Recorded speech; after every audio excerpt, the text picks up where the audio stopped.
Hello, students. Welcome to Learning Management System program. Program BSc, subject Language English, semester fourth semester, session 3, topic Landlady, a short story created by Ravi Kumar A.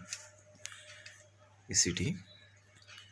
I'm Ravi Kumar, working as assistant professor in the Department of English, Government First Aid College, Yelahanka. Today we are going to talk about the short story, The Landlady. The summary. The session 6 deals with the summary portion.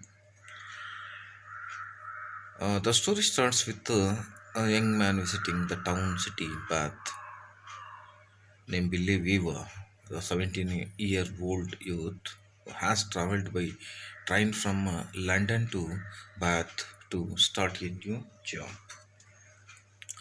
The story is set in Bath,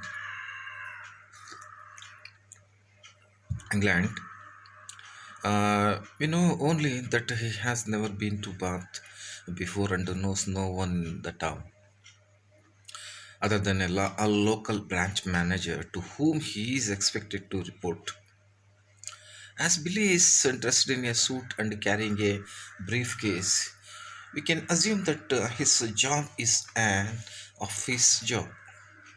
Looking for lodgings, asks the porter of the station, porter in the sense the coolie of the station, his suggestions on Porter's suggestions, he moves towards the Bell and Dragon, a rather cheap lodge to spend his night.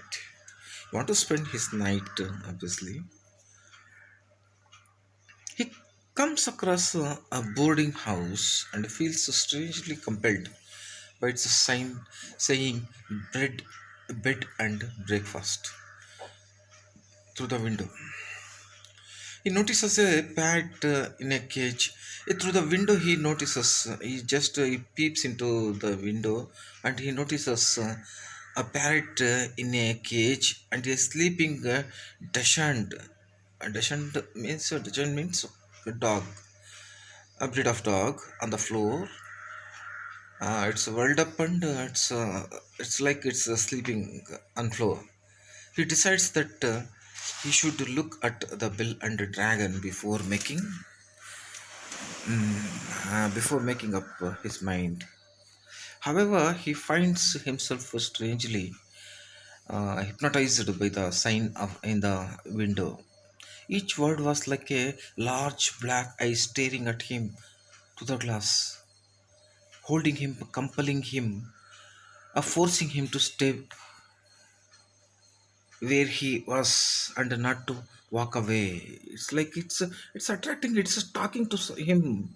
The board him itself is talking to him and it's compelling him not to move aside. Don't not to move here and there. Okay, when he rings up the doorbell, it is instantly answered by a middle-aged landlady. Just as he touches the bell, the door opens immediately, and it kind of embarrassing for him. Billy learns that, but even though she's looks like a middle-aged landlady, um, Billy learns that her boarding house is extremely cheap and finds the woman somewhat eccentric and absent-minded, but very kind. But she is very kind in her attitude.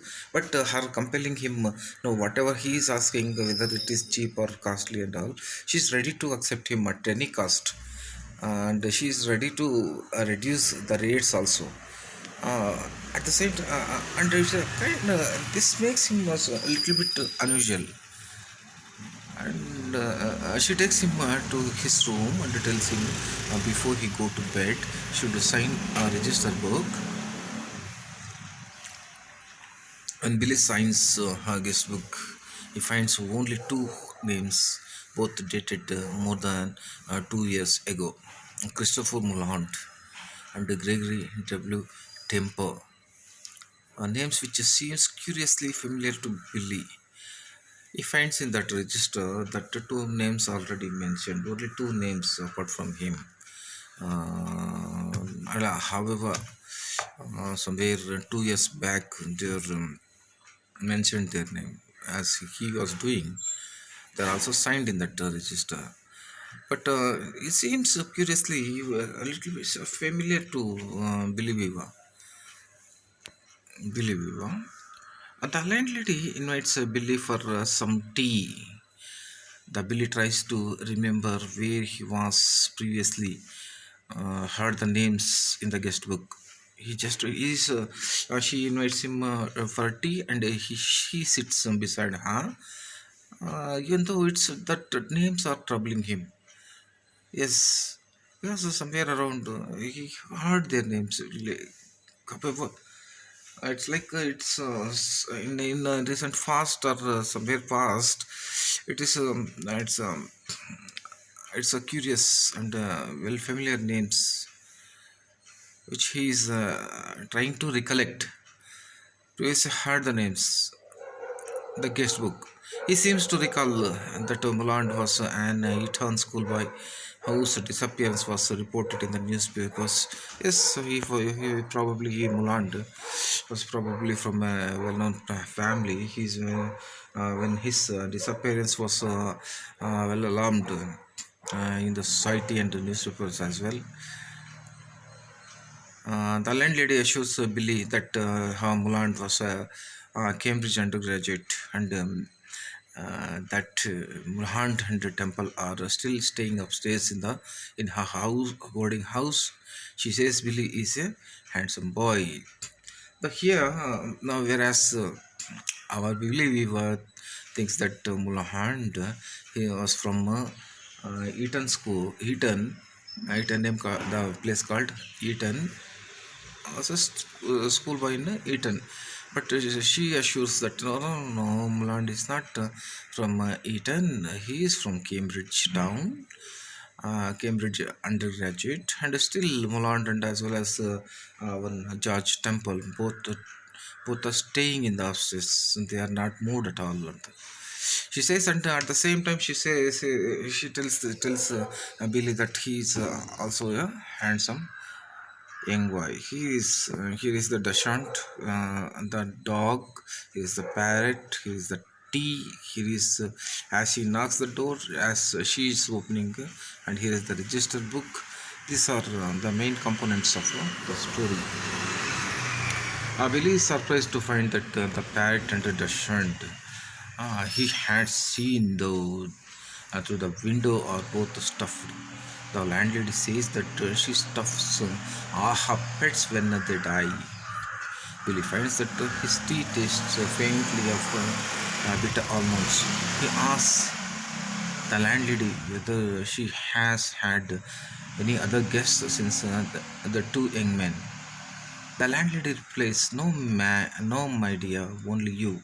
Here the story ends in the at last, after tasting the bitter almonds tea, he asks her faintly, probably he is losing his consciousness, and he asks the landlady whether she has had any other guests since the two young men.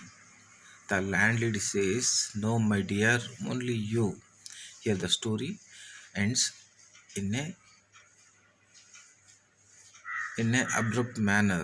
We cannot no actually we so it just shows that it leaves into our perceptions and our imaginations. The story writer left the story to imagine the reader, for the imagination of the reader. The landlady written in a post-war context. The story was written in the post-war context after the Second World War, probably. trail of First World War scenes. It all demonstrates how was robbed society of its innocence and young generations of their childhoods ultimately. That Landlady is a tragic story about growing up a cruel and dangerous modern world. The implication is that the landlady has poisoned Billy in a tea with cyanide and it intends to stuff his corpse, as she has already done in Muland and Tempo. The landlady, a wicked lady, manipulates Billy Viva, who is just 17 years old. Through this generational conflict, Dhal depicts the cruelty of the adult world, highlighting the tragedy inevitably for growing up and the loss of innocence that this transition requires. The city was conceptualized as a negative place, home to immorality and corruption. The urban landscape symbolized a loss of tradition and the degradation of the community values. In The Landlady, by exploring the moral repercussions, the anonymity provided by the modern city life, Dahl depicts his period very well. Okay, thank you, students. That's all from me, and let us move to the next session. Thank you.